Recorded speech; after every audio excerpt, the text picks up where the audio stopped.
আসসালামু আলাইকুম বন্ধুরা, সবাই কেমন আছেন? আশা করি ভালো আছেন। ইনশাল্লাহ আমরাও ভালো আছি। আমরা এখন বাসা থেকে সি বিচের উদ্দেশ্যে রওনা দিলাম। আমরা এখন আছি সাগরিকার যে রাস্তাটা গেছে স্টেডিয়ামের পাশ দিয়ে পোর্টলিংয়ের যে রাস্তাটা সি বিচের, ওই রাস্তাটা ধরেই আমরা সি বিচ যাবো। কেননা যদি আমরা নিমতলা দিয়ে যদি সি বিচ যাইতে হয় তাহলে আমাদের জন্য অনেক দেরি হয়ে যাবে, অনেক জ্যাম, অনেক ভাঙাচোরার রাস্তা। তাই আমরা এখান দিয়ে সি বিচ যাবো খুব তাড়াতাড়ি করে। আর মোটামুটি এখান দিয়ে যাওয়ার সুবিধাটা হয়েছে রাস্তাটা খুব সুন্দর মাশাআল্লাহ দিলে। ওই কোনো সার্জেনের প্যারা নাই, সিএনজি বা ট্রাক টুকের কোনো প্যারা নাই, সুন্দরভাবে যাওয়া যায়। আমার ম্যাডাম ভিডিও করতেছে, ম্যাডাম তাকে দেখাচ্ছে যে আমি ভিডিও করতেছি, আমি ক্যামেরাম্যান। যাই হোক, ইনশাল্লাহ আমরা রওনা দিলাম সি বিচের উদ্দেশ্যে। তো দেখি যাইতে যাইতে আরও অনেক কথা হবে। এই বিশেষ করে যে অটোরিক্সাগুলো থেকে অবশ্যই সাবধানে থাকবেন, কেননা ওদের কোনো ডান বাউ নাই, কিচ্ছু নাই। ওরা যেমনি যা পারে এমনি গাড়ি ঢুকাই দেয় একজনের সাথে লাগাই দেয় পেঁজা। তো আশা করি এইসব অটোরিক্সা থেকে একটু দূরে থাকবেন, সবসময় সেফলি রাইড করবেন। তো আমরা মোটামুটি এখন স্টেডিয়ামের পাশাপাশি চলে আসছি, একটু ক্যাম্প করে গেছি। যাই হোক, সমস্যা নেই, ইনশাল্লাহ যেতে পারে যতক্ষণ লাগে আর কি। অবশ্যই আপনারা আমাদের সাথে থাকেন, ভিডিওটা উপভোগ করেন। এই সিএনজিগুলো অনেক রাফ চালায়, এই কারণে এই যে সিএনজিগুলো অনেক রাফ চালায়, সিএনজি থেকে 100 হাত দূরে থাকবেন। সবসময় সিএনজি থেকে ডিস্টেন্সটা বজায় রাখবেন, কেননা সিএনজি আলারা হুটহাট করে ঢুকে দিয়ে আপনার সাথে লাগাই দিয়ে ফেলে দিয়ে বলবে যে কি আমার গাড়ির ব্রেক নাই, ব্রেক ফেল করছে, নাহলে গাড়ির ব্রেক কাজ করে নাই, ঠিক আছে? এই ধরনের কথা ওরা বলবেই। এদের থেকে অবশ্যই দূরে থাকবেন, কারণ ওরা লাগাই দিলে বলে যে ভাই আমার গাড়ির ব্রেক কাজ করে নাই, ভাই আমার গাড়ির ব্রেক ফেল করছে। এরকম আমার সাথে কয়েকবার হয়েছিল, লাগাই দিয়েছে, পিছন দিয়ে এসে লাগাই দিয়ে বলতেছে ভাই আমার গাড়ির ব্রেক নাই, আমার গাড়ির ব্রেক ফেল করছে, আর কি করার। এই যে এটা হচ্ছে জহির আহমদ স্টেডিয়াম ক্রিকেট, চট্টগ্রামের অনেক সুন্দর একটা স্টেডিয়াম। এটা হচ্ছে যে এই স্টেডিয়ামের সাথে যে ব্রিজটা হয়েছে, অসাধারণ ব্রিজ। ওয়াও, ভিউটা কত সুন্দর লাগতেছে, দেখেন আল্লাহর প্রাকৃতিক দৃশ্য কত সুন্দর। ইনশাল্লাহ আমরা উপভোগ করতেছি। মানে এই ব্রিজটার উপরে যখনই উঠি না, বাতাসটা এত যে ভালো লাগে আর পরিবেশটা যে এত সুন্দর, মাশাআল্লাহ। যারা এই ব্রিজের উপরে আসছেন বাইক নিয়ে তারা অবশ্যই জানেন যে এটার আমার যে রাজকুমারী ফিল নিচ্ছে বাতাসে, বলতে না বলতেই আমার রাজকুমারী ফিল নিচ্ছে, দেখছেন? মানে ওই ব্রিজটার উপরে আসলে ও ফিলটা নিবেই, তো ওর থেকেই এটা ভালো লাগে। মানে বাতাসটার অনেক ভালো লাগে, ওর ফিলটা নিচ্ছে কি সুন্দর করে, দেখছেন?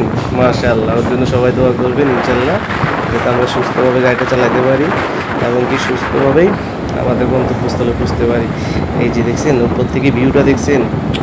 অসাধারণ, আলহামদুলিল্লাহ, কত সুন্দর একটা ভিউ, মানে বলার মতো না, এত সুন্দর একটা ভিউ, আল্লাহর কি রহমত। যাই হোক, ইনশাল্লাহ আমরা আসছি। আপনারাও যদি কেউ চিটাঙের ভিতরে থাকেন, দূরে তারও আসার চেষ্টা করবেন। এই ব্রিজটার উপর অনেক সুন্দর একটা ব্রিজ। তো এখন আমরা ব্রিজ থেকে নেমে যাচ্ছি। এই ব্রিজের আশেপাশের ভিউগুলো অনেক সুন্দর, আল্লাহর প্রাকৃতিক সৌন্দর্য মানে কোনো তুলনায় হয় না, অতুলনীয়। যাই হোক, ইনশাল্লাহ আমরা এখন রওনা দিয়েছি। যাওয়ার পথে আমার একটা বড় ভাই ডাক দিয়েছিল, ও ডান পাশে চলে গেছে। পরে আমি একটু দাঁড়াইছি, দাঁড়ানোর পরে বড় ভাইটা এখন আসবে। এই যে এখন উনি আসবে মনে হয়, মেবি আসবে। আসার পরে ওনার সাথে একটু মিট করে তারপর আমরা আবার রওনা দিব। এই তো আসছে উনি, ওনার বাচ্চা, মানে যাই হোক আরেকটা পিছনে গিয়ে জানি চিনি না আমি। ওকে নিয়ে আকমল আলী গেছিলো, মাছ ফিশারি ঘাটের ওদিকে আকমল আলী, ওইখান থেকে ওরা মাছটা কিনে তারপর আসছে। ঠিক আছে, আপনি ভিডিও করতেছেন, ক্যামেরাম্যান দেখা যাচ্ছে। আমরা যাচ্ছি এখন, মোটামুটি সি বিচের রাস্তা উঠে গেছি, হয়তো বা একটু সামনে গেলেই সি বিচের পোর্টলিং যে রাস্তাটা বলা হয় সেটাতে আমরা উঠে যাব। তো জানি না, ইনশাল্লাহ সি বিচ যাওয়ার উদ্দেশ্য করে যাচ্ছি আমরা, কিন্তু আমাদের মূলত ঘটনা হয়েছে যে আমাদের মত প্রতি মিনিটে চেঞ্জ হয়। এখন দেখি যদি আজকে চেঞ্জ না হয় অবশ্যই সি বিচ যাবো। অবশ্যই সি বিচে যাওয়ার পর আপনাদেরকে আরও অনেক সুন্দর সুন্দর কিছু দেখাবো। আশা করি আমাদের যে ব্লগটা আপনাদের সাথে শেয়ার করব। যদি ইনশাল্লাহ আমরা সি বিচ যাইতে পারি। জায়গা এখনো আমরা সি বিচের রাস্তায় উঠি নাই, এই কিছুক্ষণ পরে সি বিচের রাস্তায় উঠবো, ওঠার পরে তারপর বোঝা যাবে কি করণীয়। এই ইনশাল্লাহ আমরা উঠে সি বিচের রাস্তায় যাচ্ছি, এইটা হচ্ছে সি বিচের রাস্তা। গাড়ি ব্রেক হয়ে গেছে, আমার ম্যাডামের সিদ্ধান্ত চেঞ্জ হয়েছে। বলছি না আমাদের সিদ্ধান্তর কোনো ঠিক নাই, আমরা এখন বলবো সি বিচ যাবো, কতক্ষণ বলবো যে আমরা সি বিচ যাবো না। তারপর আমার দেখা যাচ্ছে যে এই গাড়ি ঘুরাচ্ছি, আবার বলছে না আবার সি বিচ চলো।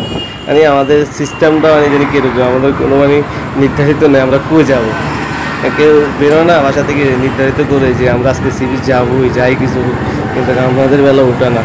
আমরা বাসা থেকে বলি বেরো যে আমরা সি বিচ যাবো, বা আমরা এই কুলিয়াখালী ব্রিজ যাবো, নাহলে আমরা ইয়াতে যাব এই পারিকিয়ার চর যাব, নাহলে আমরা সন্দীপ ঘাট যাব। মানে বহুত ধরনের ইয়া থাকে, নইলে আমরা ডিসি পার্কে যাব, নইলে আমরা ক্যাপিট মন্টিপুরে যাব, না থাকে না এরকম বহুত কিছু থাকে। থাকার পরে দেখা যাচ্ছে মত চেঞ্জ হয়ে যায়। তো এটা হয়েছে যে আপনার এখন আমরা যাচ্ছি ডিসি পার্কের দিকেই, এখন ডিসি পার্কের দিকে যাচ্ছি, দেখি ইনশাল্লাহ ডিসি পার্কের দিকে যাওয়ার পরে কি হয়, নাকি আবার কোনো মত চেঞ্জ হয় আমাদের ডিসি পার্কে যদি না যায়। এটা হয়েছে যে এই রানী রাসমণি ঘাট।